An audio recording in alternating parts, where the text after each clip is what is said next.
Récemment, au travers d'une série de vidéos, je t'ai présenté différents outils concepts afin de garantir le standard de qualité de ta collection de photos à l'issue d'un shooting. Au travers de ces différentes vidéos, l'idée c'était de transmettre des outils afin d'être plus créatif, c'est-à-dire en termes d'idées, en termes de cadrage, en termes de stylisme, etc. En termes finalement d'éduquer ton œil, parce que c'est ça, nous, notre outil principal en tant que notre outil de travail principal en tant que photographe, bien sûr, c'est notre regard, c'est notre œil, l'œil photographique. Et plus tu vas éduquer ton œil, bien sûr, bah, plus tu vas être en mesure de faire de la photo de qualité, quel que soit l'appareil dont tu disposes. Bien évidemment, plus tu auras des outils, j'allais dire avancés, et bien plus tu seras en mesure d'utiliser le potentiel de l'outil pour produire quelque chose de plus fin, j'allais dire. Mais dans l'absolu, ce qui prime, bien sûr, c'est ta culture, ton œil, etc. Donc je t'avais parlé de te créer une photothèque, je t'avais parlé de travailler avec des scripts clients, etc. Alors là justement j'ai eu l'idée d'une vidéo qui complète un peu cette série. J'ai eu l'idée de cette vidéo parce qu'il y a quelques mois j'avais une modèle avec qui j'ai collaboré quand même un bon paquet de fois, qui m'avait un petit peu lancé en défi de réaliser avec elle un shooting type pin-up. Et donc j'ai travaillé sur cette idée.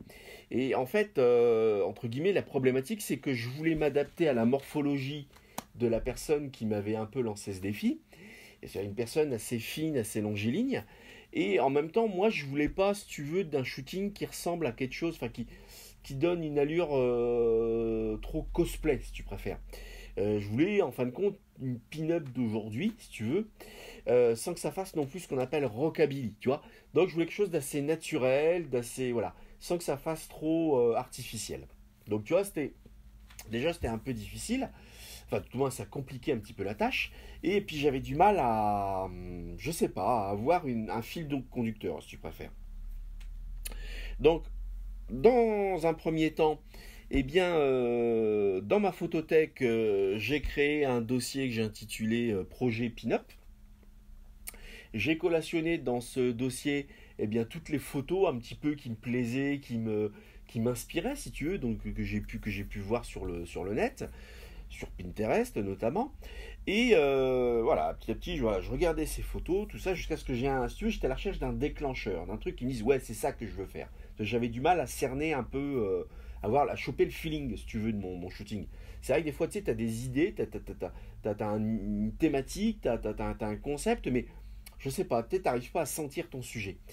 Et pourtant, c'est l'essentiel, hein, parce que c'est à partir du moment où tu as une vision un peu claire de ce que tu veux obtenir, que tu peux un peu explorer des pistes, en fait.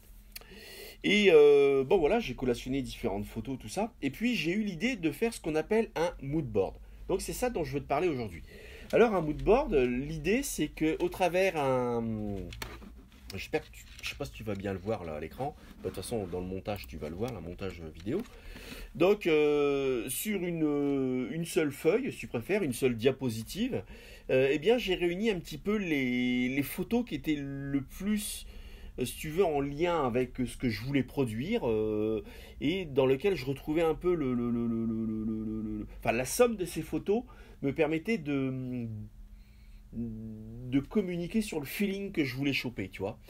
Et puis, bah, justement, en les collationnant, donc j'ai un peu mieux cerné un petit peu l'idée mais qui était un peu abstraite, si tu veux, que je voulais produire au travers de ce shooting.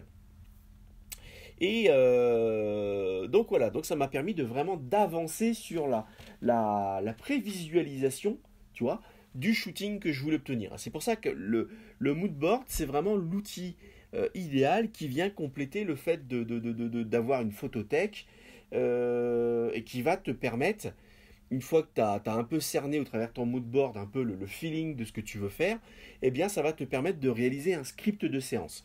Donc tu vois, moi j'avais donc mon dossier là ici intitulé Projet Pin-Up, donc j'avais toute une collection d'images qui un petit peu voilà, me plaisait, m'interpellait, me disait ouais c'est un peu dans ce, dans ce feeling là que j'aimerais travailler. Et à partir de tout ça, donc j'ai réalisé un mood board, c'est-à-dire les photos qui étaient le plus représentatifs de ce vers quoi je voulais aller dans ce shooting. Et puis, ben, à partir de ça, par contre, ça a été beaucoup plus simple du coup de faire un script. Hein. Bon, sachant qu'encore une fois, moi je connais très bien le modèle avec lequel je voulais faire ce shooting. Hein. Donc l'idée c'était bah, de réunir une série de poses, etc. Puis ça m'a aussi permis de travailler le stylisme, hein, c'est-à-dire les accessoires de cette séance. Hein. Et donc à partir de là, puisque avec le modèle en question, bah, souvent quand on travaille comme ça sur une thématique pour un shooting, eh bien on s'échange beaucoup d'idées, on parle de l'accessoire, voilà, on parle de fringues, etc. Et puis bah, elle regarde dans sa garde-robe, elle regarde un peu ce qui s'approche de ce que je lui propose. Elle me fait des propositions en termes de look vestimentaire. Et puis petit à petit, on arrive à s'approcher un peu de ce que l'on veut faire. Puis s'il faut, bon, bah, on achète les derniers accessoires, les dernières fringues qui manquent. Et comme ça, tu vois, on avance. Petit à petit, on construit un peu en amont notre séance photo. Mais l'outil un petit peu central là-dedans, c'est le mood board. Et bien sûr, cette planche, je l'ai partagée avec le modèle en question, hein, pour lui dire, bah tiens, voilà, c'est ce feeling-là que j'aimerais obtenir au final. Dis-moi ce que tu en penses, dis-moi si ça t'inspire, etc. Et puis, bah, à partir de là, elle-même, enfin, si tu veux, j'arrive à lui transmettre au travers le mood board un peu l'idée que la représentation que je me fais de ce shooting.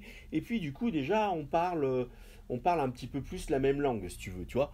Et donc bah du coup elle-même à partir de ce moodboard, elle peut s'appuyer sur cet outil pour me faire des propositions d'idées bah, pour produire le shooting que l'on voulait faire. Hein. Et donc bah, au final, donc bah, bien sûr on a fait notre shooting, donc on a tourné sur 2 tenues. Hein. Et puis donc, ben, voilà, on a fait ce shooting.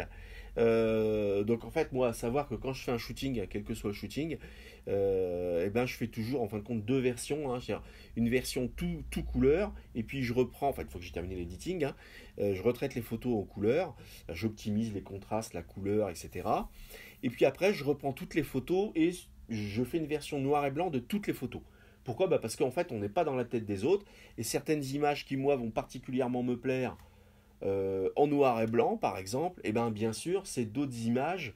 Enfin, ça va pas être ces photos-là qui vont plaire en version noir et blanc au modèle en question, par exemple, dans le cadre d'un shooting de ce type.